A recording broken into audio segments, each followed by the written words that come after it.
Pada tahun 2017, sebuah objek asing terlihat di tata surya kita. Objek itu berbentuk tabung panjang mirip dengan paneku. Asteroid atau komet yang pernah kita lihat tidak ada yang tampak seperti itu. Eksteriornya juga aneh, setidaknya 10 kali lebih reflektif daripada benda-benda lain di antariksa, dan beberapa mengatakan benda ini memiliki permukaan mirip dengan logam yang dipoles. Ketika melewati matahari dan meninggalkan jangkauan kita, benda itu berakselerasi lebih cepat dari yang bisa dijelaskan oleh gravitasi kita. Sekilas benda ini seperti memiliki roket di punggungnya. Tamu tidak biasa ini bahkan memiliki nama khusus, yaitu Oumuamua. Nama ini berasal dari bahasa Hawaii yang berarti pengintai atau pengunjung dari negeri yang jauh. Dan karena karakteristiknya, para ilmuwan mulai bertanya-tanya apakah ini adalah kunjungan dari makhluk planet lain.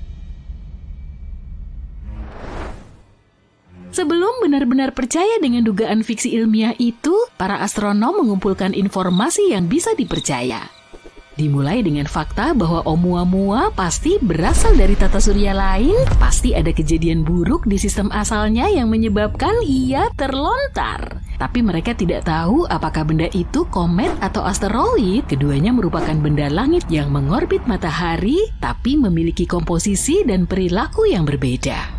Komet sebagian besar tersusun dari es, debu, dan material berbatu yang sering disebut sebagai bola salju kotor.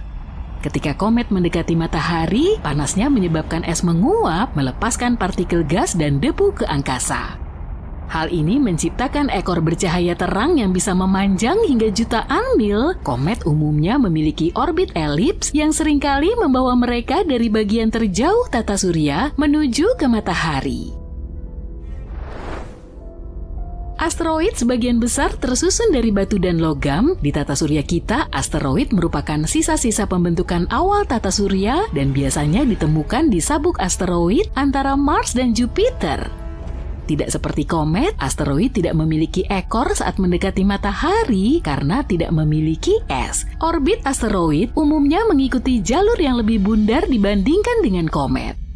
Menurut perhitungan, Oumuamua seharusnya adalah komet karena tampaknya berasal dari lokasi yang berbeda di alam semesta. Namun Oumuamua tidak menunjukkan tanda-tanda khas aktivitas komet.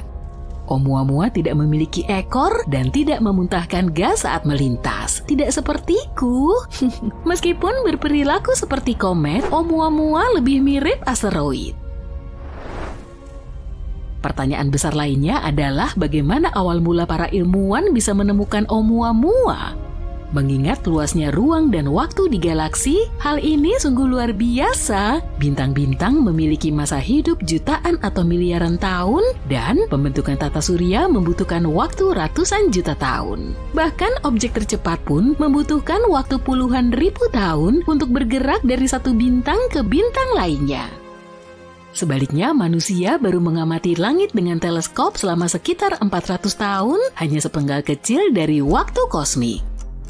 Dan baru dalam beberapa dekade terakhir, bahkan beberapa tahun terakhir, kita memiliki teknologi untuk mendeteksi dan melacak objek-objek redup yang bergerak cepat. Entah batu-batu seperti ini berlimpah atau kita memang sangat beruntung bisa mendeteksinya, atau benda ini memang ingin dilihat.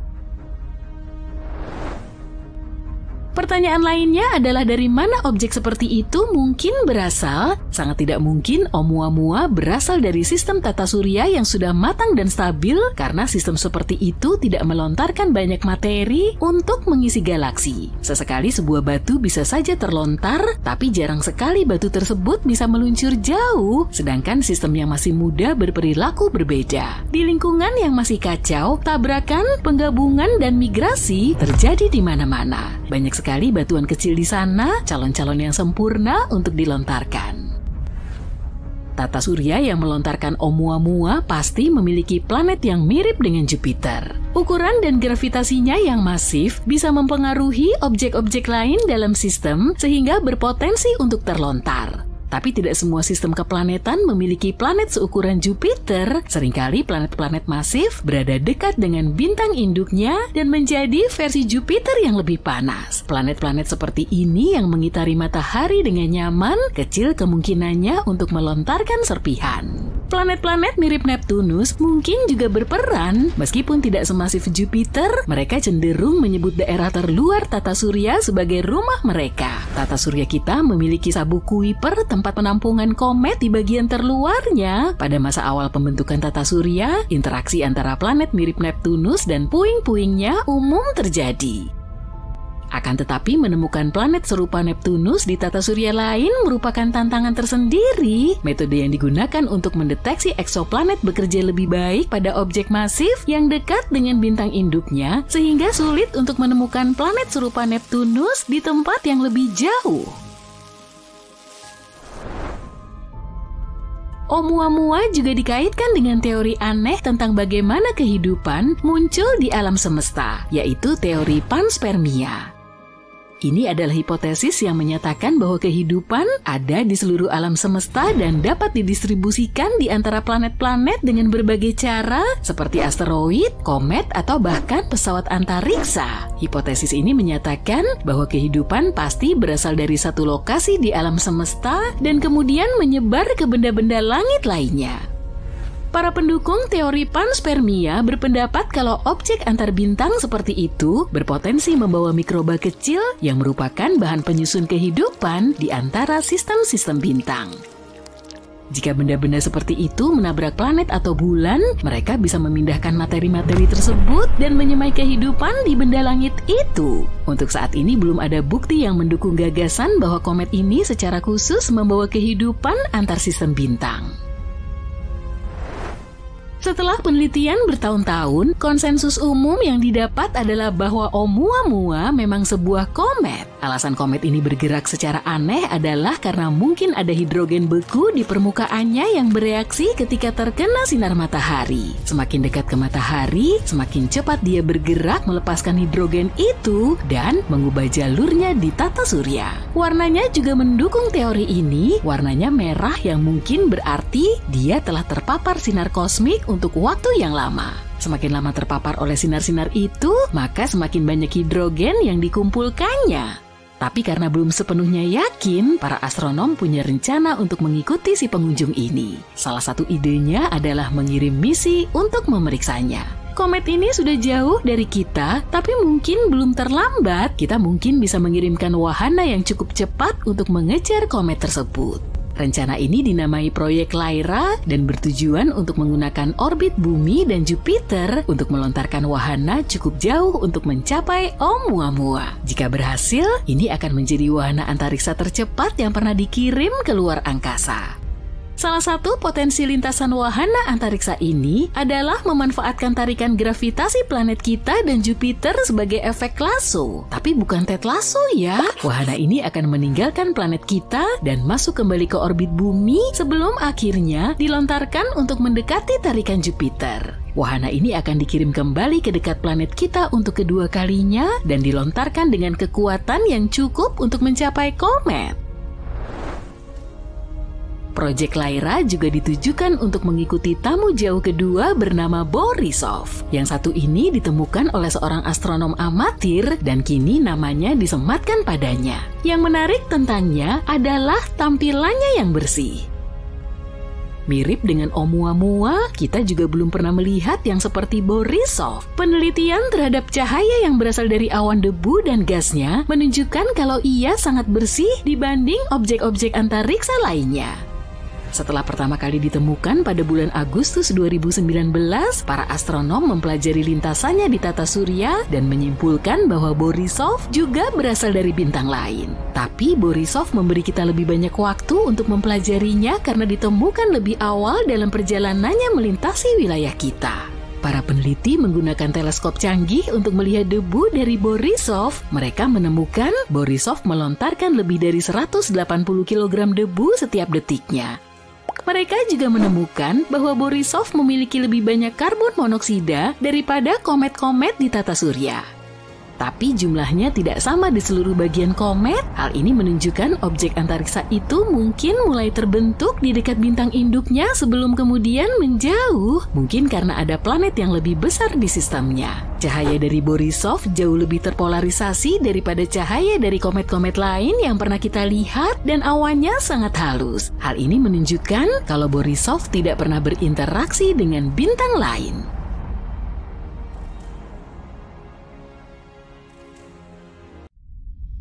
Jika asteroid seperti Apophis menghantam bumi, kita akan musnah. Gempa bumi besar akan mengguncang dan tsunami akan membanjiri segalanya. Apophis adalah benda langit berusia miliaran tahun yang sudah ada di tata surya sejak awal pembentukannya. Kalian pasti berpikir seberapa besar kemungkinan batu antariksa raksasa ini akan bertabrakan dengan planet kita pada tahun 2029. Yuk kita cari tahu. Apophis adalah asteroid besar yang ditemukan pada tahun 2004 oleh Observatorium Nasional Kitt Peak di Arizona. Sejak saat itu, asteroid ini dengan bangga menyandang predikat sebagai salah satu asteroid paling berbahaya yang pernah ditemukan. Lebarnya sekitar 335 meter, ukurannya sedikit lebih besar dari gedung Empire State dan Menara Eiffel. Saking menakutkannya, asteroid ini diberi nama Apophis seperti makhluk abadi dalam mitologi Mesir yang dianggap membawa kegelapan dan kehancuran abadi di bumi. Pada tahun 2021, para peneliti memiliki kesempatan sekali seumur hidup untuk mempelajari batu melayang ini ketika melintas di dekat planet kita. Nanti kita akan membahasnya lagi ya. Nah, beberapa ilmuwan mengatakan ada kemungkinan 2,7% Apophis akan menabrak bumi pada Jumat 13 April 2029. Efek Yarkovsky menjadi penyebabnya karena bisa sedikit mendorong batu antariksa ini ke arah bumi. Efek ini berasal dari pancaran foton termal yang tidak merata oleh benda langit yang berputar yang menyebabkan adanya gaya yang diberikan padanya di luar angkasa. Foton yang dipancarkan ini memiliki momentum dan memainkan peran penting dalam membentuk dinamika benda tersebut. Asteroid memiliki dua sisi, gelap dan terang, seperti halnya bulan. Sisi terang menghadap matahari dan lebih hangat daripada sisi gelap, tapi benda ini juga berputar, sehingga sisi-sisinya terus berubah arah dan suhu. Perubahan ini bisa merugikan karena sedikit mendorong Apophis ke arah bumi. Sayangnya tidak ada yang tahu bagaimana efek Yarkovsky akan memengaruhi lintasan asteroid ini. Di sisi lain, saat asteroid ini terakhir melintasi bumi pada tahun 2021, para astronom menggunakan radar untuk mengukur lintasannya secara akurat dan dengan yakin menyimpulkan Apophis akan melintasi bumi dengan aman pada tahun 2029 dengan jarak sekitar 32.000 km dan tidak akan mengganggu kita lagi setidaknya selama 100 tahun. Umumnya setiap 80.000 tahun, planet kita dihantam bintang jatuh yang memiliki dimensi serupa dengan Apophis. Terakhir kali kita dihantam meteor yang ukurannya sedikit lebih kecil adalah pada tahun 2013. Sebuah wahana antariksa baru yang dikembangkan oleh NASA bernama OSIRIS-REx diluncurkan pada tahun 2016 untuk mengumpulkan sampel dari benda langit lain yang tidak terlalu menakutkan, yaitu Bennu. 4 tahun kemudian, pesawat ini akhirnya tiba di sana, mengambil beberapa sampel, mengucapkan selamat tinggal pada Bennu, dan mulai melakukan perjalanan kembali ke bumi.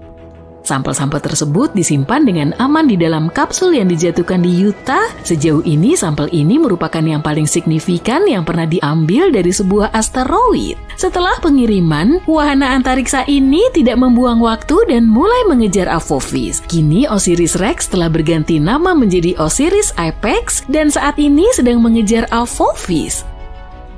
Jika beruntung, pada tanggal 2 April 2029, saat asteroid tersebut melintas di dekat bumi, wahana antariksa ini akan mencapai Apophis dan mendarat di sana. Wahana ini akan berada di Apophis selama 18 bulan, mengumpulkan informasi berharga, serta memotret ribuan foto. Asteroid ini akan dipantau dengan bantuan teleskop canggih. Pada suatu titik, Apophis akan berada terlalu dekat dengan matahari dan kemudian seluruh tugas pemantauan akan dilakukan oleh OSIRIS-APEX.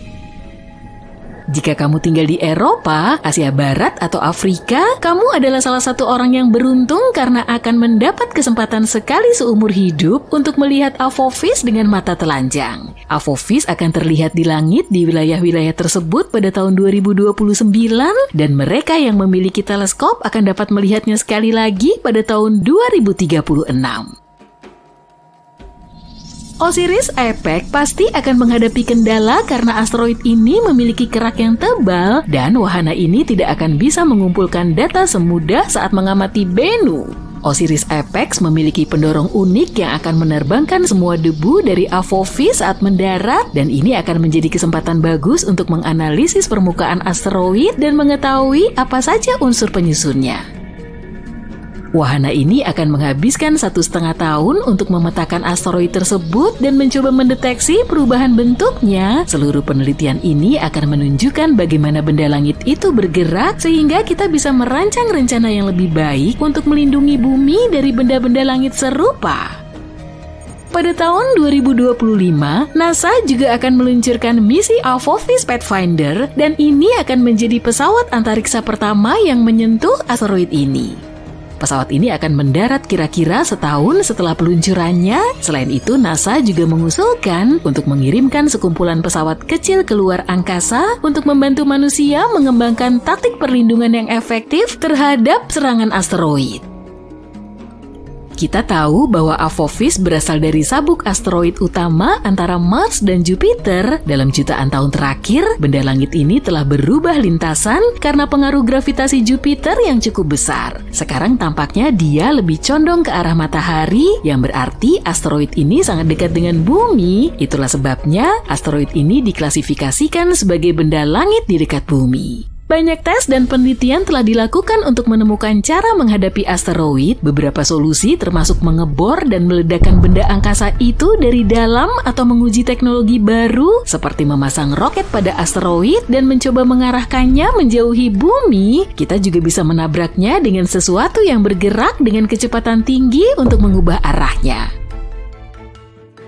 Apophis adalah asteroid tipe S yang terbentuk dari batuan dan logam seperti besi dan nikel dan berbentuk seperti kacang. Dia bisa memberitahu kita banyak hal tentang masa lalu dan mungkin masa depan. Pengambilan sampel dari objek luar angkasa ini bisa mengungkap bagaimana kehidupan di bumi dimulai dan bagaimana tanaman muncul.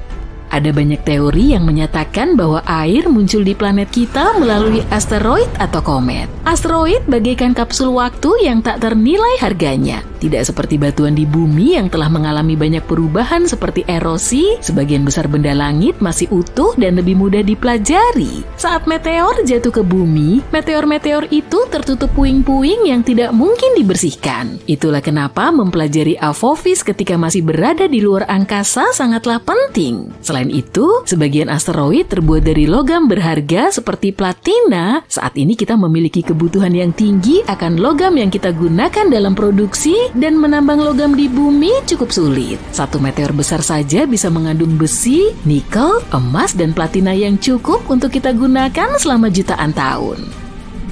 Jika Apophis memiliki jumlah logam sebanyak itu, kita pasti ingin memecahnya dan membawanya kembali ke bumi kan? Satu batu antariksa bisa bernilai kuadriliunan dolar yang menjadikan penambangan antariksa sangat menguntungkan. Dan tetap saja, biaya yang harus dikeluarkan untuk membawanya kembali ke bumi akan lebih mahal daripada menggali bahan-bahan tersebut di sini. Seiring kemajuan teknologi dan pengembangan jenis roket baru, hal ini mungkin saja terjadi di masa depan.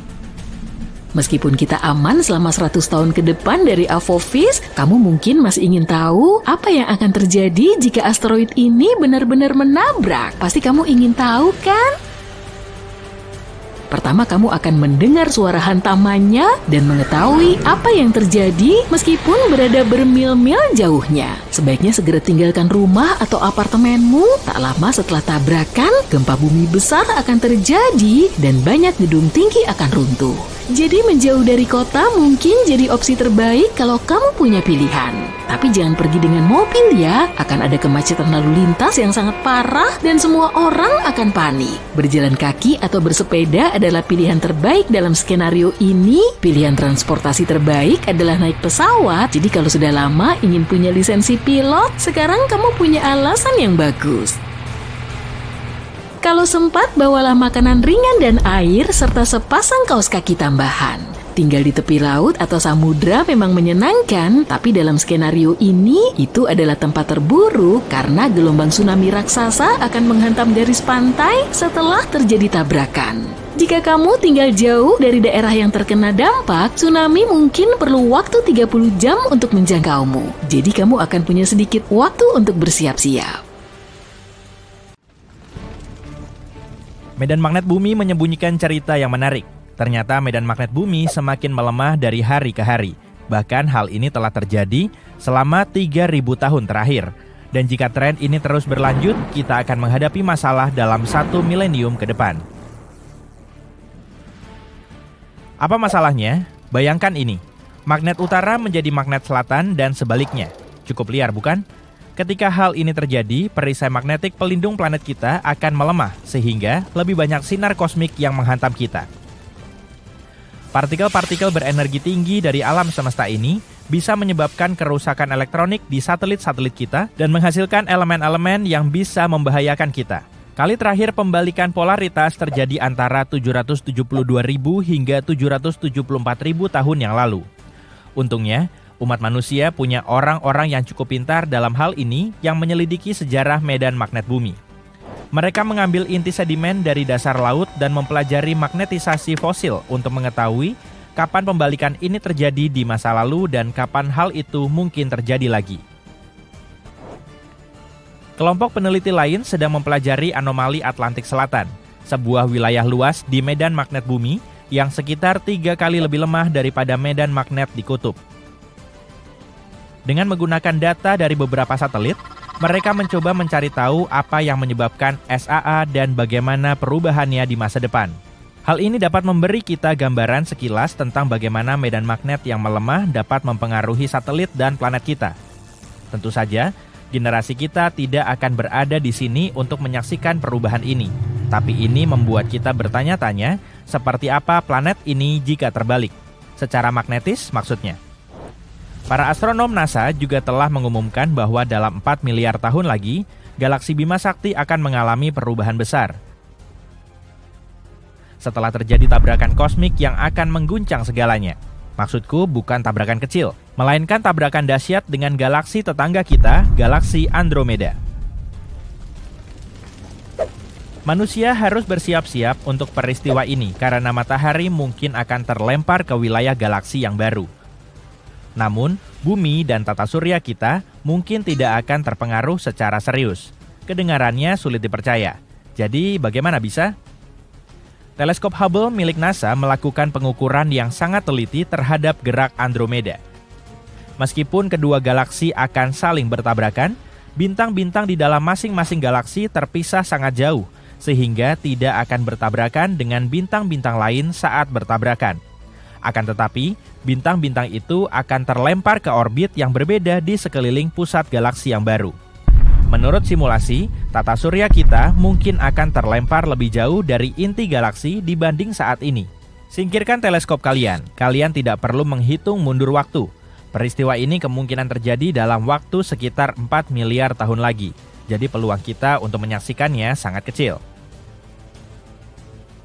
Saturnus mulai kehilangan cincinnya.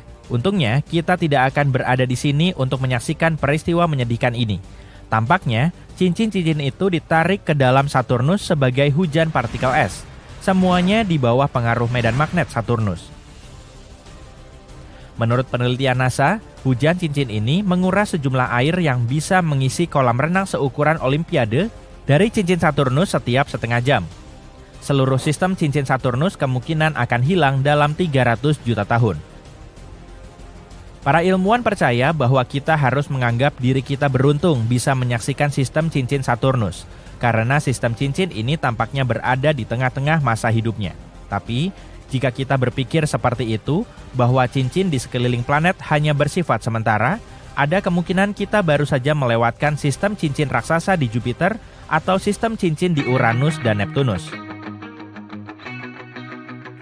Planet-planet ini memiliki cincin tipis di sekelilingnya sekarang.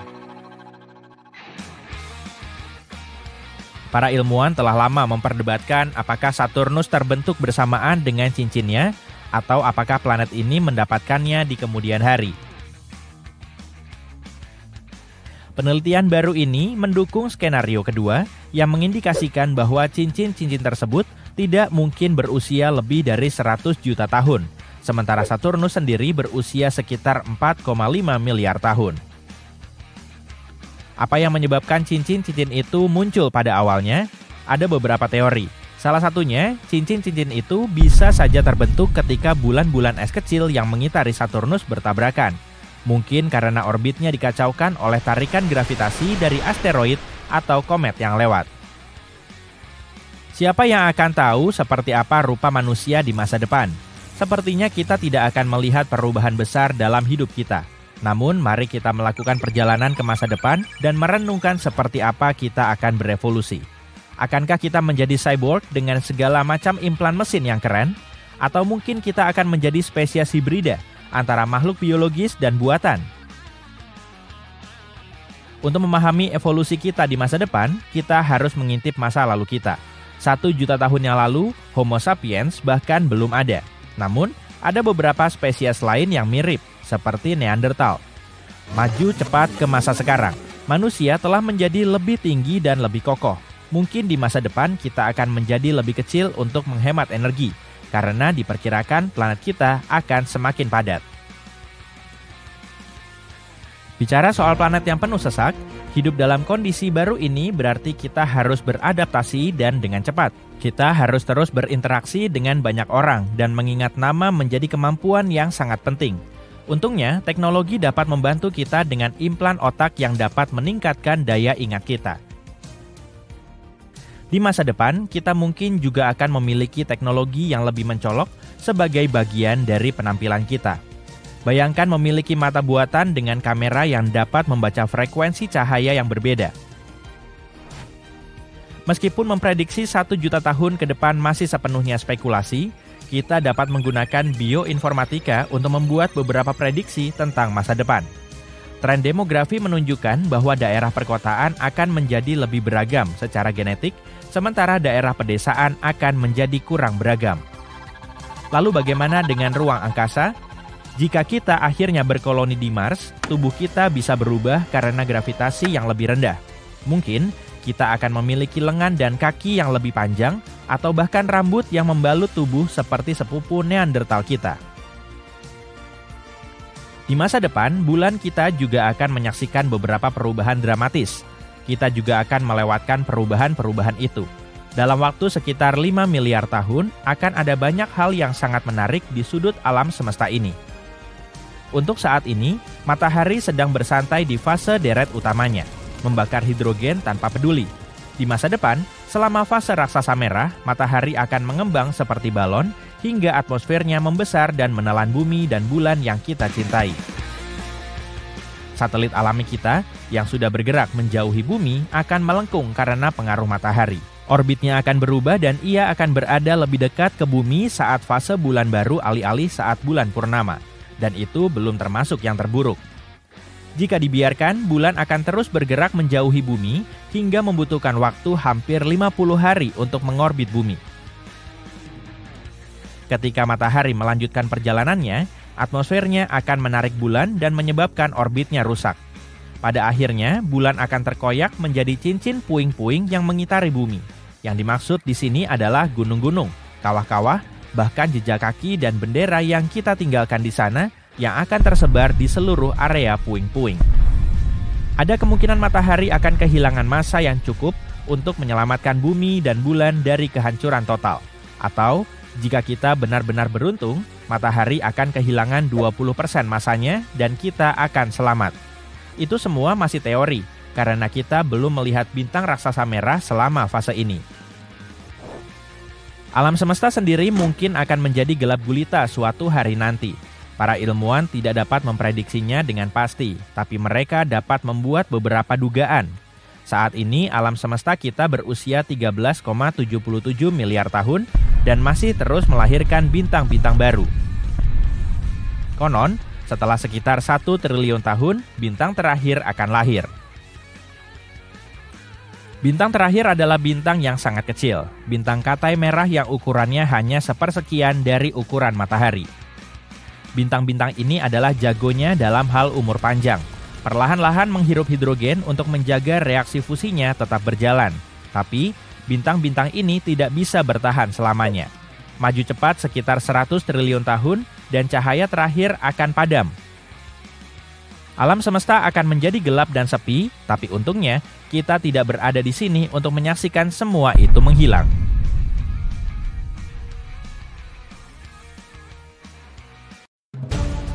Teleskop Antariksa James Webb atau JWST ibarat paparazi antar galaksi yang paling hebat. Teleskop ini memotret beberapa selebritas paling terkenal di alam semesta. Bintang, galaksi, eksoplanet, apapun namanya, teleskop antariksa James Webb akan memotretnya. Jadi, kalau kamu penggemar selebritas kosmik, ayo kita lihat foto-foto bertabur bintang terbaik ini. Nebula Carina. Foto nebula yang diberi nama Carina ini dipublikasikan pada tanggal 12 Juli. JWST memotret pemandangan indah nebula yang terletak sekitar 7.500 tahun cahaya dari bumi. Dijuluki tebing kosmik, nebula ini merupakan sarang bintang-bintang muda yang sebagian diantaranya beberapa kali lebih besar dari matahari.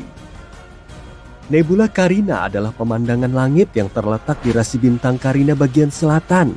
Nebula ini sangat besar, kira-kira lebarnya 260 tahun cahaya.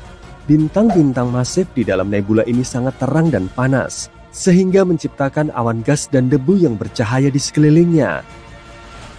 Nebula Carina juga terdiri dari awan gas dan debu yang berputar-putar, tempat bintang-bintang baru dilahirkan. Gas ini menciut karena beratnya sendiri, menjadi lebih panas dan lebih padat, dan semua ini akhirnya berujung pada pembentukan bintang-bintang baru.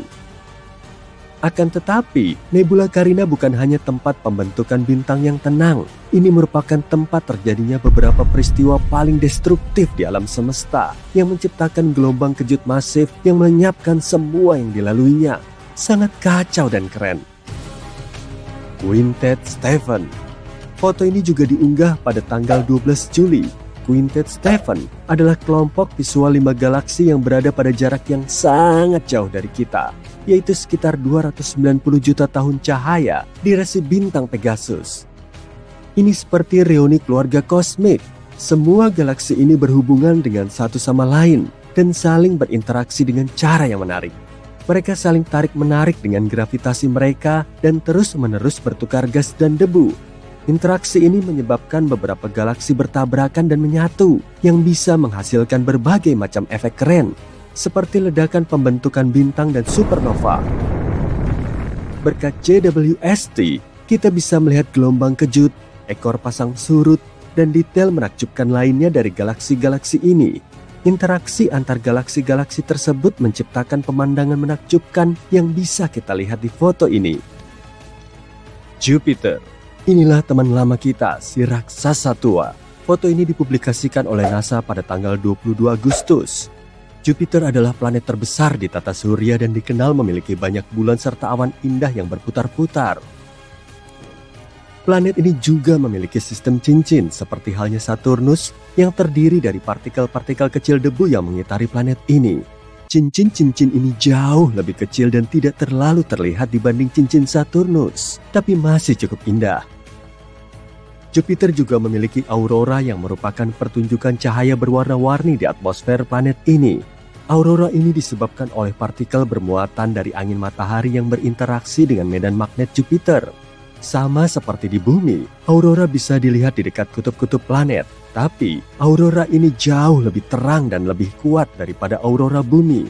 Kita bahkan bisa melihat pertunjukan cahaya yang luar biasa ini dari luar angkasa. Dan sekarang kita akhirnya bisa memotret pemandangan memukau ini.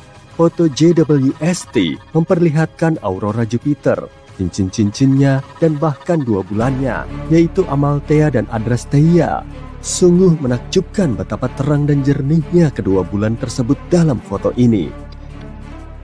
Galaxy Cartwheel. NASA merilis foto ini pada tanggal 2 Agustus.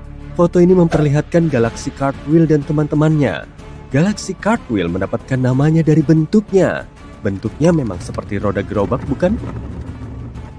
Galaksi ini merupakan kumpulan bintang, gas, dan debu raksasa yang berputar-putar yang terletak di kedalaman ruang angkasa. Bentuknya seperti kincir dengan lengan-lengan spiral yang panjang. Lengan-lengan ini disatukan oleh gravitasi di bagian tengah yang merupakan rumah bagi lubang hitam supermasif. Tapi galaksi Cartwheel sedikit berbeda dengan galaksi-galaksi spiral lainnya. Galaksi ini terbentuk ketika galaksi yang lebih kecil bertabrakan dengan galaksi yang lebih besar, menciptakan gelombang kejut yang menggetarkan gas dan debu. Kita harus mengunjungi galaksi ini suatu hari nanti. Pasti akan jadi perjalanan yang seru. Galaksi spiral M74. Ini dia galaksi spiral lainnya. NASA merilis foto ini pada tanggal 22 Juli. JWST harus mencari celah di antara lapisan debu dan gas tebal untuk bisa melihat gugus bintang yang indah ini. M74 termasuk dalam kelas khusus galaksi spiral yang dikenal sebagai galaksi berdesain agung. Artinya, lengan-lengan spiralnya terlihat jelas dan tampak menonjol. Berbagai hal menakjubkan terjadi di dalam galaksi spiral. Supernova, bintang-bintang yang dilahirkan di dalam awan gas dan debu, dan banyak keajaiban kosmik lainnya. Gas dan debu bercahaya, bintang-bintang terang, dan pola lengan spiral yang berputar-putar menjadikan galaksi spiral sebagai salah satu objek terindah di alam semesta. Kita bisa melihatnya dengan jelas pada foto M74. Nebula Tarantula. Foto nebula yang diberi nama menyeramkan Tarantula ini dipublikasikan pada tanggal 6 September. Foto ini mencakup area sepanjang 340 tahun cahaya, jarak yang sangat jauh. Berkat foto ini, para astronom berhasil menemukan bintang-bintang muda yang sebelumnya diselimuti debu. Nebula Tarantula terletak 160.000 tahun cahaya jauhnya dari kita, di awan Magellan besar. Ini merupakan area pembentukan bintang terbesar dan paling terang di grup lokal, yaitu galaksi-galaksi yang berada paling dekat dengan Bima Sakti. Penamaannya diambil dari bentuknya yang mirip kaki tarantula besar. Wilayah ini sangat luas, lebarnya sekitar 1000 tahun cahaya, dan merupakan rumah bagi bintang-bintang yang paling masif dan bercahaya di alam semesta. Salah satu alasan kenapa nebula Tarantula menarik bagi para ilmuwan adalah komposisinya. Komposisinya mirip dengan daerah bintang-bintang di Cosmic Noon, yaitu kondisi alam semesta kita saat masih berusia beberapa miliar tahun. Pada saat itu, pembentukan bintang berada pada puncaknya. Berkat teleskop Webb, kita bisa mempelajari galaksi ini dengan lebih baik dan mengetahui seperti apa alam semesta kita saat berada di puncaknya. Cincin Neptunus. Foto ini dipublikasikan pada tanggal 21 September 2022. Dalam foto ini kita bahkan bisa melihat 6 bulan kecil di dekat Neptunus dengan Triton yang bersinar terang di sudut kiri atas. Kalian tidak mengira itu matahari, bukan? Dan ya, Neptunus juga memiliki cincin. Cincin ini seperti aksesori kosmik terbaik karena menambah sentuhan kemewahan dan gaya pada planet ini. Tapi tidak seperti perhiasan duniawi lainnya. Cincin-cincin ini terbuat dari partikel-partikel kecil debu, bukan berlian atau emas. Ada 5 cincin yang diketahui mengelilingi Neptunus, yaitu cincin Gale, Leverrier, Le Sol, Arago, dan Adams. Para ilmuwan menduga cincin-cincin ini masih relatif muda, jauh lebih muda dari tata surya, dan jauh lebih muda dari misalnya cincin Uranus. Cincin-cincin ini mungkin terbentuk saat salah satu bulan terdalam Neptunus berada terlalu dekat dengan planet ini dan terkoyak oleh gravitasi. Kita belum pernah melihat cincin Neptunus seterang ini sejak Voyager 2 melintasinya pada tahun 1989. Jadi, ini kesempatan bagus untuk melihat cincin-cincin ini lebih dekat. Pilar-pilar penciptaan. Foto ini diterbitkan pada tanggal 19 Oktober. Pilar-pilar penciptaan menjadi terkenal berkat teleskop Hubble, tapi foto ini sangat tajam dan jauh lebih detail. Pilar-pilar yang berada di nebula elang ini memiliki tinggi sekitar 5 tahun cahaya, yang berarti amat sangat panjang. Dan mereka tampak seperti formasi batuan yang megah, hanya saja jauh lebih transparan. Seperti layaknya latar film Hollywood, tempat ini penuh dengan aksi dan efek khusus. Ini merupakan tempat terjadinya proses-proses paling dramatis di alam semesta. Gas dan debu menciut karena gravitasinya sendiri, membentuk gumpalan-gumpalan yang pada akhirnya akan menjadi bintang. Tempat ini penuh dengan radiasi yang kuat, semburan partikel berenergi tinggi, dan supernova, seperti versi kosmik dari Survivor. Dan kalau itu belum cukup menyeramkan, berikut foto lain yang dipublikasikan oleh NASA pada tanggal 19 Oktober. Mereka membagikan tepat sebelum Halloween. Di sini, pilar-pilar itu tampak seperti tangan yang sedang menggapai sesuatu. Nah, semua foto ini memberi kita pemandangan yang benar-benar menakjubkan. Foto-foto ini mengingatkan kita akan kompleksitas alam semesta yang luar biasa dan hal-hal menakjubkan yang terjadi bahkan di sudut-sudut tergelap dan terpencil dari kosmos. Mari berharap teleskop James Webb akan terus memukau kita di masa depan. Kita mungkin semakin dekat untuk menemukan planet es yang masih di luar orbit Neptunus. Maaf, Pluto bukan kamu. Baru-baru ini, pemetaan alam semesta yang menggunakan data dari teleskop di Hawaii berhasil mengeliminasi sekitar 78% lokasi yang mungkin untuk si planet yang misterius ini. Beberapa orang menyebutnya planet 9, sementara yang lain lebih memilih planet X. Apapun namanya, planet ini telah menimbulkan kontroversi sejak keberadaannya pertama kali diusulkan. Dan itu terutama karena tidak ada penelitian yang bisa menjawab pertanyaan besar, apakah planet ini benar-benar ada? Jika ditemukan, planet 9 akan menjadi planet terbesar kelima di tata surya dengan massa 10 kali massa bumi. Planet ini juga diduga berbentuk gas seperti Uranus. Studi awal tentang planet 9 yang dilakukan pada tahun 2016 menunjukkan bahwa planet baru yang sangat besar ini mengorbit matahari 20 kali lebih jauh daripada Neptunus yang berada pada jarak 4,5 miliar kilometer. Akibatnya, planet 9 akan membutuhkan waktu antara 10.000 hingga 20.000 tahun untuk menyelesaikan satu kali orbit mengelilingi matahari. Jika dikonfirmasi, planet yang belum ditemukan ini akan mendominasi wilayah yang lebih besar daripada planet lain yang sudah diketahui di lingkungan kosmik kita. Ini semua adalah hipotesis yang menarik, tapi tanpa satupun bukti atau observasi yang mendukungnya. Sebelum menganggapnya sebagai tebakan liar, penting untuk dicatat bahwa para peneliti ini mengandalkan pemodelan matematika yang rumit dan simulasi komputer untuk berspekulasi tentang karakteristik planet ini, karena itulah yang mereka lakukan. Kehadiran hipotetis planet ini akan menjelaskan berbagai fitur misterius yang berada di luar Neptunus. Secara khusus, kita berbicara tentang sabuk Kuiper, sebuah area berbentuk donat yang sangat besar dan penuh dengan puing-puing es yang tersisa dari pembentukan tata surya, termasuk komet dan planet kerdil seperti Pluto. Yang terjadi adalah keenam objek terjauh di sabuk Kuiper punya orbit elips yang semuanya berorientasi pada arah yang sama di dalam ruang angkasa dan miring sekitar 30 derajat ke bawah relatif terhadap bidang orbit ke-8 planet yang telah diketahui. Yang aneh adalah, meskipun kecepatan orbitnya berbeda di sekeliling tata surya, objek-objek itu tetap mempertahankan kesejajaran ini. Kemungkinan kesejajaran seperti itu terjadi secara acak sangatlah kecil, sekitar 0,007%. Jadi inilah planet 9, sebuah benda langit masif hipotetis yang menawarkan penjelasan masuk akal untuk fenomena aneh ini, yang berpotensi memberikan pengaruh gravitasi untuk membentuk orbit-orbit ini. Teori awal tidak bertahan lama menghadapi tuduhan bias pengamatan dan kesalahan perhitungan. Kemudian pada tahun 2017, sebuah penelitian lain muncul, memicu kembali gagasan bahwa mungkin planet 9 ada di luar sana.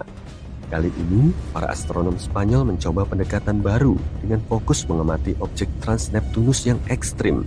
Benda-benda langit ini mengorbit matahari dalam lintasan elips yang sangat panjang dengan jarak rata-rata lebih dari 22 miliar kilometer. Hasil penelitian menunjukkan kalau jarak antara titik-titik objek-objek tersebut dengan matahari bisa memberi petunjuk lokasi planet 9. Titik-titik tersebut merupakan titik-titik di mana orbit benda langit bersinggungan dengan bidang tata surya. Ketika mencapai titik-titik ini, objek-objek ini akan berinteraksi dengan benda-benda lain di tata surya yang berpotensi menyebabkan perubahan signifikan pada orbitnya atau bahkan tabrakan. Jadi jika lintasan benda-benda Trans-Neptunus yang ekstrim ini tetap stabil, semuanya baik-baik saja. Tapi jika tidak, itu pertanda ada sesuatu yang lain. Sesuatu yang besar yang mengacaukan lintasannya. Dan itulah yang ditemukan dalam penelitian ini. Ada sesuatu yang tidak terlihat di luar sana yang membuat objek-objek ini keluar dari jalurnya. Dan sesuatu itu bisa jadi sebuah planet yang berada pada jarak antara 300 sampai 400 kali lebih jauh dari matahari daripada bumi. Sampai saat ini, studi tentang objek Trans-Neptunus yang ekstrim ini merupakan bukti terkuat yang kita miliki untuk keberadaan planet 9. Dan jika kamu masih belum yakin dengan teori ini, ketahuilah bahwa gerakan aneh seperti ini telah mengarah pada penemuan planet sebelumnya. Neptunus misalnya, ditemukan karena gerakan Uranus tidak sesuai dengan prediksi gravitasi Newton. Tapi pembelokan orbitnya bisa dijelaskan jika hal itu disebabkan oleh tarikan planet yang belum ditemukan. Dan begitulah kita menemukan Neptunus. Pada tahun 2021, ada banyak hal menarik tentang planet 9 lagi. Setelah mengoreksi beberapa dugaan lama, penelitian sekarang mengarah pada gagasan bahwa dunia misterius ini mengikuti putaran epik mengelilingi matahari setiap 7.000 tahun. Ini merupakan berita besar, karena artinya planet ini mungkin lebih dekat dari yang kita duga sebelumnya, sehingga memudahkan teleskop-teleskop kita untuk menemukannya. Makalah ini juga menunjukkan bahwa ada kemungkinan 99% bahwa orbit yang aneh dari objek-objek jauh ini disebabkan oleh planet yang tidak terlihat ini, bukan hanya kebetulan kosmik. Sekarang kemungkinan seluruh situasi ini hanya kebetulan adalah 1/250%, yang jauh lebih baik daripada 1/10.000 pada tahun 2016. Semua angka optimis ini telah membawa kita ke tempat kita saat ini, menjaga harapan kita dan mengupayakan peralatan yang lebih baik untuk melanjutkan misi menemukan planet 9. Seperti yang telah disebutkan sebelumnya, para peneliti di Hawaii membuat semacam peta harta karun dengan menggunakan Panoramic Survey Telescope dan Rapid Response System untuk mengeliminasi 78% lokasinya. Ini adalah berita bagus, mengingat betapa sulitnya menemukan jarum syukuran planet di tumpukan jerami kosmik. Tapi sayangnya, keberadaan planet 9 masih menjadi misteri di bagian terluar tata surya yang gelap. Para penggemar masih yakin akan keberadaannya dan percaya bahwa hanya tinggal menunggu waktu saja sebelum kita merayakan penemuan sepupu kosmik bumi yang baru. Mereka menaruh harapan pada Observatorium Vera C. Rubin yang saat ini sedang dibangun di Chili dan dijadwalkan mulai beroperasi pada akhir tahun 2025. Selama 10 tahun, observatorium ini akan memindai seluruh langit belahan bumi selatan setiap beberapa malam dengan teleskop 8 meter yang bergerak cepat dan dilengkapi dengan kamera digital terbesar di dunia. Gagasannya adalah untuk membuat daftar katalog segala sesuatu di tata surya, menjangkau hingga ke Neptunus dan melacak pergerakan jutaan objek langit, termasuk sampah antariksa, asteroid, komet, dan bintang. Jika planet 9 memang ada di luar sana, teleskop generasi berikutnya ini bisa jadi akan menemukannya. Keberadaan planet misterius ini masih jauh dari diterima secara universal di komunitas ilmiah. Hal ini dikarenakan planet 9 bukanlah satu-satunya penjelasan untuk fenomena aneh yang terjadi di luar Neptunus. Salah satu teori menyatakan bahwa sekelompok objek jauh seperti planet Katai, komet, dan bulan mungkin secara kolektif mempengaruhi orbit objek-objek Trans-Neptunus yang ekstrim. Sebagian lagi percaya kalau lubang hitam ada di balik semua ini. Massa yang termampatkan ini merupakan salah satu objek terpadat di alam semesta yang berpotensi mampu mempengaruhi orbit massa lainnya, seperti yang diyakini pada si hantu alias planet 9. Perspektif lain yang lebih berani menunjukkan bahwa pemahaman kita saat ini tentang hukum gravitasi memiliki kekurangan, tidak lengkap sebenarnya. Teori yang dikenal sebagai Modified Newtonian Dynamics ini menyatakan bahwa objek-objek es yang jauh itu menunjukkan perilaku aneh bukan karena gangguan dari planet lain, melainkan karena medan gravitasi Bima Sakti yang sangat besar yang mempengaruhinya. Namun, para pendukung teori ini pun mengakui bahwa masih terlalu dini untuk menarik kesimpulan yang pasti dan masih diperlukan penelitian yang lebih luas. Sementara kita terus mencari planet 9, beberapa astronom telah melangkah lebih jauh dengan menduga keberadaan planet 10. Planet ini memiliki massa dan ukuran seperti Mars atau Bumi dan terletak di tepi sabuk Kuiper. Masalahnya jika si terduga planet 10 ini memang sekecil yang diyakini para ilmuwan, ia mungkin tidak memiliki gravitasi yang cukup untuk membersihkan orbitnya dari puing-puing. Dan hal ini mirip dengan apa yang terjadi pada Pluto, yang menjadi salah satu alasan kenapa Pluto mengalami masalah pada tahun 2000-an. Jadi ya, lebih baik jangan terlalu bersemangat. Si terduga planet 10 ini mungkin akan diklasifikasikan sebagai planet Katai lainnya. Oke, kamu telah melihat film dan membaca buku-buku tentang perjalanan waktu. Kebanyakan dari mereka bercerita tentang memasuki beberapa kotak futuristik dan dalam sekejap mata, kamu berada di zaman yang berbeda. Untuk saat ini hanyalah fiksi ilmiah, tapi ada beberapa cara untuk membuat perjalanan waktu menjadi mungkin setidaknya secara teori. Kita hanya belum menemukan teknologinya. Sebagai permulaan, perjalanan waktu ke masa depan dapat dicapai dengan melakukan perjalanan dengan kecepatan tinggi, tapi bukan hanya mendapatkan tiket di jalan tol super cepat. Hal ini didasarkan pada teori relativitas khusus Einstein. Teori ini menjelaskan bahwa waktu melambat untuk benda-benda yang bergerak dengan kecepatan yang sangat tinggi. Dan kabar baiknya, para ilmuwan telah menguji teori ini dan terlihat menjanjikan. Mereka melakukannya dengan bantuan 2 jam yang identik, satu ditempatkan di pesawat jet dan satu lagi di tanah. Mereka menemukan bahwa jam di jet berdetak lebih lambat daripada jam di darat karena cepatnya jet itu bergerak. Semakin cepat sebuah objek bergerak, semakin lambat waktu yang dibutuhkannya. Saat ini kecepatan tercepat yang dapat dicapai oleh teknologi manusia terlihat pada jenis partikel khusus yang disebut neutrino. Beberapa di antaranya dapat bergerak hampir sama dengan kecepatan cahaya. Pada kecepatan ini, 1 detik untuk proton setara dengan 11 bulan bagi kita. Kita mungkin bisa melakukan perjalanan waktu ke masa depan dengan menggunakan gravitasi. Ide ini juga didasarkan pada temuan Einstein, yaitu teori relativitas umum. Teori ini menjelaskan bahwa semakin kuat gravitasi, semakin lambat waktu bergerak. Artinya, semakin kamu mendekati pusat bumi, kekuatan gravitasi semakin meningkat. Kalau kamu berpikir seperti itu, waktu sebenarnya berjalan lebih lambat untuk kakimu daripada kepalamu. Apakah itu sebabnya aku selalu terlambat? Alasan yang bagus.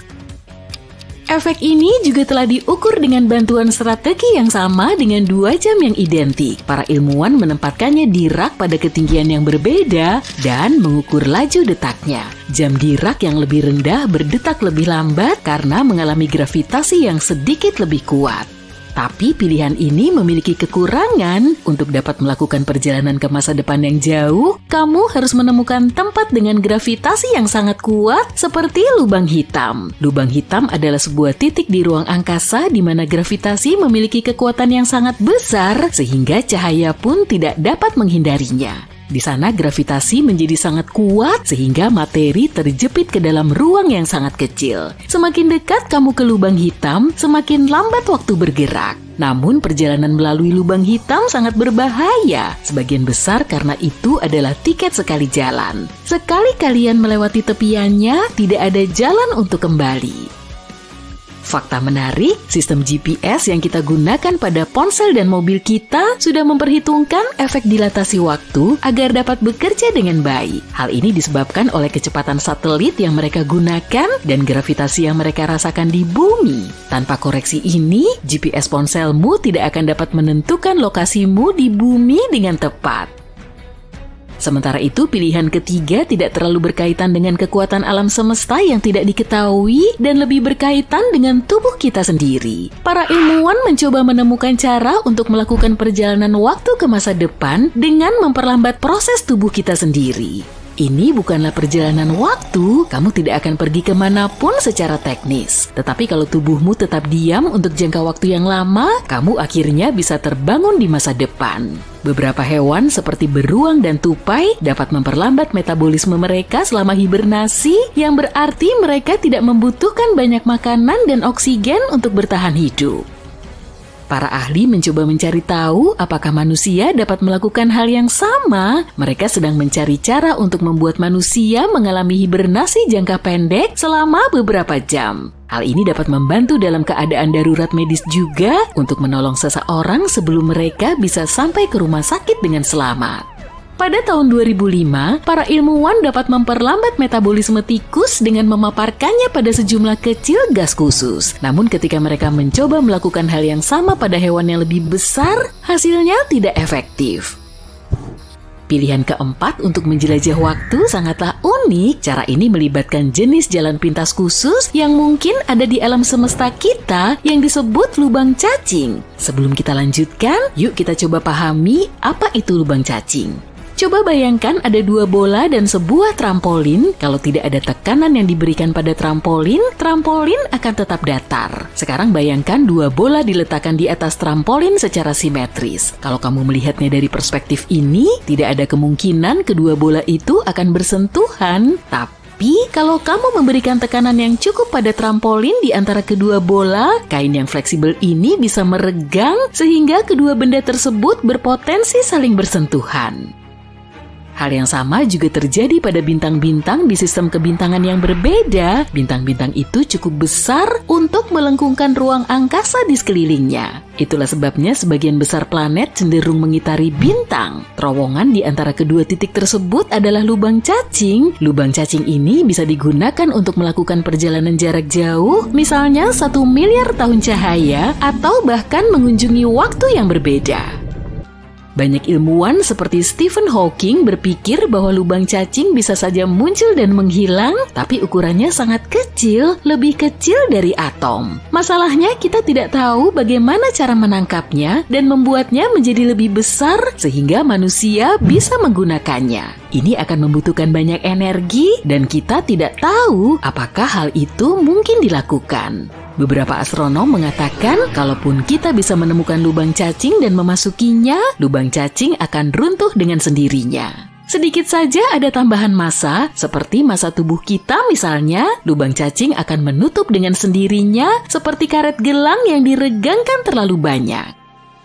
Solusi kelima untuk menjelajah waktu diusulkan oleh fisikawan Amerika bernama Ron Mallett. Solusi ini melibatkan satu sumber daya yang kita tahu pasti berlimpah di alam semesta, cahaya. Ilmuwan ini mengajukan sebuah teori tentang perjalanan waktu yang menggunakan silinder cahaya yang berputar. Dia percaya bahwa jika sesuatu dijatuhkan ke dalam silinder yang berputar ini, maka sesuatu itu bisa bergerak dalam ruang dan waktu, mirip seperti gelembung yang bergerak ketika kamu mengaduk-ngaduknya dengan sendok di dalam kopi. Menurut Mallett, bentuk silinder yang tepat dapat memungkinkan untuk melakukan perjalanan ke masa lalu dan masa depan. Fisikawan ini telah berusaha mengumpulkan dana untuk sebuah eksperimen untuk menguji teorinya. Eksperimen ini melibatkan aktivitas menjatuhkan partikel kecil yang disebut neutron melalui susunan melingkar laser yang berputar. Namun ilmuwan lain mengatakan bahwa teori Mallett tidak mungkin dan tidak perlu diuji lebih lanjut. Bahkan jika kita pada akhirnya menemukan cara untuk melakukan Teleskop luar angkasa Hubble ditempatkan di orbit rendah bumi pada tahun 1990.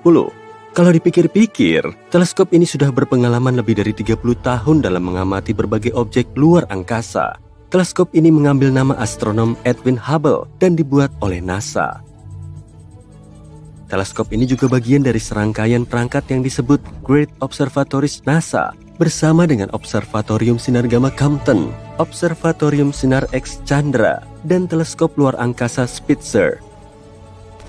Teleskop luar angkasa Hubble dibuat untuk menjelajahi alam semesta dan menjawab beberapa pertanyaan terbesar, seperti bagaimana galaksi terbentuk dan berevolusi, serta bagaimana alam semesta itu sendiri berubah seiring waktu. Teleskop ini telah membuat banyak penemuan penting, termasuk memberi bukti keberadaan materi gelap dan membantu menghitung laju pemuaian alam semesta. Salah satu foto paling terkenal yang diambil teleskop luar angkasa Hubble adalah pilar penciptaan. Ini adalah foto sebuah wilayah di nebula elang, tempat bintang-bintang baru dilahirkan. Foto yang diambil pada tahun 1995 ini menunjukkan pilar-pilar gas dan debu yang menjulang tinggi di atas nebula. Ini merupakan salah satu foto paling ikonik di alam semesta. Teleskop Hubble terus beroperasi dan menghasilkan penemuan-penemuan ilmiah penting, meskipun sempat mengalami masalah teknis. Pada tahun 1993, ditemukan masalah pada cermin utama teleskop yang memengaruhi kemampuan teleskop untuk memfokuskan cahaya dengan baik. Sebuah misi perbaikan dikirim menuju teleskop tersebut di tahun 1994 untuk memperbaiki masalahnya. Dan sejak saat itu, teleskop terus berfungsi dengan baik.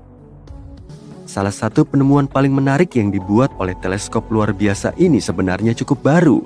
Sebuah laporan berdasarkan data dari teleskop luar angkasa Hubble menunjukkan adanya cahaya redup di antariksa di sekitar tata surya yang tidak bisa dijelaskan oleh apapun yang kita ketahui. Karena sumbernya belum diketahui, para astronom menyebut cahaya misterius ini sebagai cahaya hantu. Yang jelas, cahaya ini bukan berasal dari bintang-bintang atau galaksi-galaksi di dekat tata surya. Cahaya ini juga tidak berasal dari debu di dalam tata surya.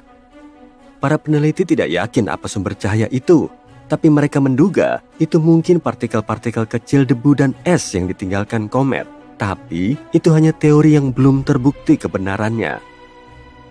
Saat mempelajari alam semesta, kita sering menemukan benda-benda terang seperti planet, bintang, dan galaksi.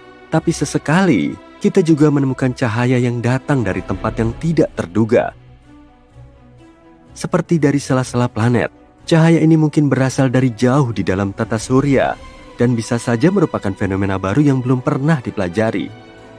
Dengan kata lain, mungkin ada sesuatu di pusat galaksi kita yang menghasilkan banyak cahaya. Wahana antariksa Voyager 1 juga memotret foto-foto yang memperlihatkan banyak cahaya yang berasal dari tepian tata surya. Kenapa kita baru menyadari hal ini sekarang? Ya, karena sebagian besar cahaya dalam foto yang diambil oleh teleskop Hubble berasal dari objek-objek di dekat bumi. Tapi, manusia terbiasa mengabaikan cahaya ini karena lebih tertarik pada objek-objek seperti bintang dan galaksi yang lebih jauh. Kita belum pernah mengamati lebih dekat banyaknya cahaya di alam semesta dan dari mana asalnya. Para ilmuwan menggunakan Hubble untuk mencari galaksi-galaksi redup yang mungkin terlewatkan sebelumnya dan mungkin menjadi sumber cahaya redup tersebut. Mereka menemukan bahwa jumlah galaksi semacam itu tidak cukup untuk menjelaskan cahaya ekstra di langit. Cahaya itu tidak terlalu terang, hanya seperti cahaya dari 10 kunang-kunang. Tapi, hal itu tidak menjadikannya tidak penting. Itu menunjukkan kalau kita mungkin melewatkan sesuatu. Mari kita lihat beberapa penemuan penting lainnya yang berhasil didapat dengan bantuan Hubble. Contohnya materi gelap, yang tidak bisa dilihat tapi kita tahu keberadaannya karena pengaruhnya terhadap gravitasi. Materi gelap mengisi sekitar 23% dari alam semesta. Dengan melihat pengaruhnya terhadap cahaya, teleskop Hubble membantu membuat peta 3D tentang keberadaan materi gelap. Peta-peta ini menunjukkan materi gelap tampak semakin menggumpal seiring waktu, yang berarti perilakunya sangat mirip dengan gravitasi. Teleskop Hubble juga menemukan 2 bulan baru di sekitar Pluto, yaitu Nix dan Hydra, serta mempelajari perubahan permukaan planet Katai tersebut. Selain itu, teleskop ini juga menemukan massa planet Eris yang lebih besar dari Pluto. Hal ini membantu para ilmuwan menyadari kemungkinan adanya objek serupa di sabuk Kuiper, sebuah wilayah di luar tata surya. Hal ini menyebabkan Pluto diklasifikasikan ulang sebagai planet Katai. Pengamatan lebih lanjut terhadap objek-objek jauh ini bisa membantu kita memahami evolusi tata surya. Semburan sinar gamma merupakan ledakan paling dahsyat di alam semesta, dan untuk waktu yang lama tidak ada yang tahu dari mana asalnya. Hubble membantu kita mengetahui bahwa semburan ini terjadi di galaksi, menghasilkan banyak bintang, dan hanya memiliki sedikit elemen berat. Hal ini menyeratkan bahwa semburan sinar gamma terjadi ketika bintang-bintang besar runtuh menjadi lubang hitam. Galaksi-galaksi ini memiliki banyak bintang besar yang runtuh dengan cepat, dan bintang-bintang di sana tidak memiliki banyak materi berat sehingga bisa berubah menjadi lubang hitam. Pada tahun 1994, komet Shoemaker-Levy 9 bertabrakan dengan Jupiter. Hubble mengabadikan seluruh peristiwa itu secara detail, seperti seorang jurnalis yang cermat. Tabrakan tersebut menghancurkan komet menjadi potongan-potongan kecil yang menghasilkan 21 tabrakan lain yang terlihat. Benturan terkuat menghasilkan bola api dan bintik gelap di permukaan Jupiter. Pengamatan Hubble tidak hanya memicu ketertarikan publik pada tumbukan kosmik, tapi juga memberi wawasan baru tentang atmosfer Jupiter. Untuk melanjutkan daftar penemuan yang dibuat oleh teleskop Hubble, kita juga perlu membahas lubang hitam. Lubang hitam adalah titik di antariksa dengan gravitasi yang sangat kuat sehingga cahaya pun tidak bisa lolos darinya. Gravitasinya menjadi sangat kuat sehingga materi termas ke dalam ruang yang sangat kecil. Kita tahu ini bisa terjadi ketika sebuah bintang seperti matahari mendekati akhir hidupnya. Di awal kehidupannya, hidrogen pada bintang terbakar di dalam intinya yang padat dan panas. Karena gravitasi, bintang berusaha menarik massanya sendiri ke sebuah titik kecil. Selama masih ada energi yang dihasilkan dari fusi hidrogen, ia akan terus mendorong ke arah luar. Jika melihatnya dengan cara ini, kehidupan sebuah bintang bergantung pada keseimbangan yang rumit di antara kedua gaya ini, dan ini bisa berlangsung selama jutaan atau bahkan miliaran tahun. Setelah energi tersebut habis, satu-satunya kekuatan yang tersisa adalah gravitasi. Jadi, beberapa bintang menjadi lubang hitam. Karena cahaya tidak bisa lepas dari tarikannya, kita pun tidak bisa melihat lubang hitam. Bagi mata manusia, lubang hitam tidak terlihat. Kita butuh alat dan teleskop khusus untuk mendeteksi keberadaan lubang hitam di alam semesta. Hubble mendeteksi bahwa sebagian besar galaksi yang memiliki tonjolan bintang di pusatnya kemungkinan besar memiliki lubang hitam supermasif. Hubble juga menemukan keterkaitan erat antara ukuran lubang hitam dengan galaksi induknya yang bisa membantu kita memahami bagaimana alam semesta berubah seiring waktu. Mungkin kamu ingin bertanya, lalu apa itu lubang hitam supermasif? Tanyakan saja. Lubang hitam supermasif adalah lubang hitam sangat besar yang biasanya ditemukan di pusat galaksi. Ukurannya jutaan bahkan miliaran kali lebih besar dari matahari. Lubang hitam ini sangat kuat hingga bisa menelan bintang-bintang dan bahkan seluruh galaksi. Para ilmuwan masih terus mengeksplorasi objek-objek misterius ini, tapi mereka yakin lubang hitam berperan penting dalam pembentukan dan evolusi galaksi. Sebelum adanya Hubble, kita tidak tahu berapa usia alam semesta. Hal ini sering menimbulkan paradoks-paradoks aneh, seperti saat para astronom menemukan bintang-bintang yang usianya lebih tua daripada alam semesta itu sendiri. Tapi, dengan mengetahui perkiraan laju pemuaian alam semesta, Hubble membantu kita mengetahui usia alam semesta, yaitu sekitar 13,75 miliar tahun. Mencari tahu berapa persisnya usia alam semesta merupakan pertanyaan penting.